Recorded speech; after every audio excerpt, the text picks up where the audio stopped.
Today we're diving into a political tug-of-war between two big players in the UK political scene, Labour's Sir Keir Starmer and Chancellor Reeves.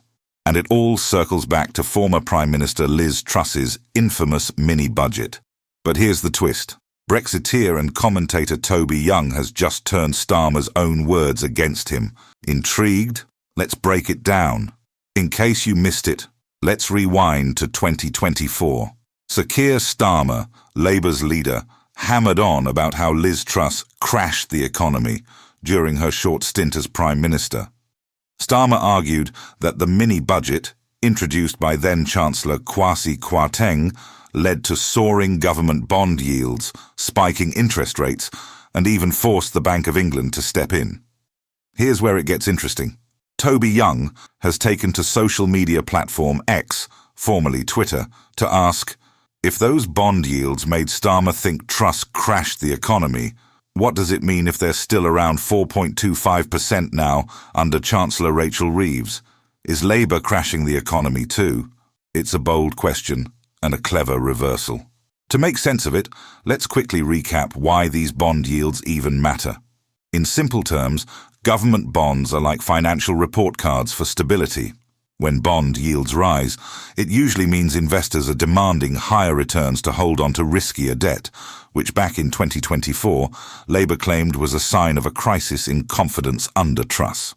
Starmer didn't hold back on this point during his election campaign. He pointed out that rising bond yields not only drove up the cost of government borrowing, but also jacked up mortgage rates for homeowners, squeezing household budgets and adding to the cost of living crisis. Of course, Liz Truss has her own side to the story. She claims that the turbulence wasn't just because of her policies, but was influenced by global economic factors. According to her, the blame should be shared more widely, not pinned on her alone. Now, with bond yields hovering around the same levels today, Young's critique raises a question about how much of Labour's criticism was fair versus politically convenient. Did Starmer and Reeves overlook these broader factors in their attacks on Truss? Or, as some might argue, were they just seizing the moment to push their message? It's a fascinating discussion with big implications. After all, the economic landscape is rarely black and white, and public opinion could be swayed by these kinds of political standoffs. So what do you think? Are Starmer's criticisms coming back to haunt him, or is he still right to stand by them?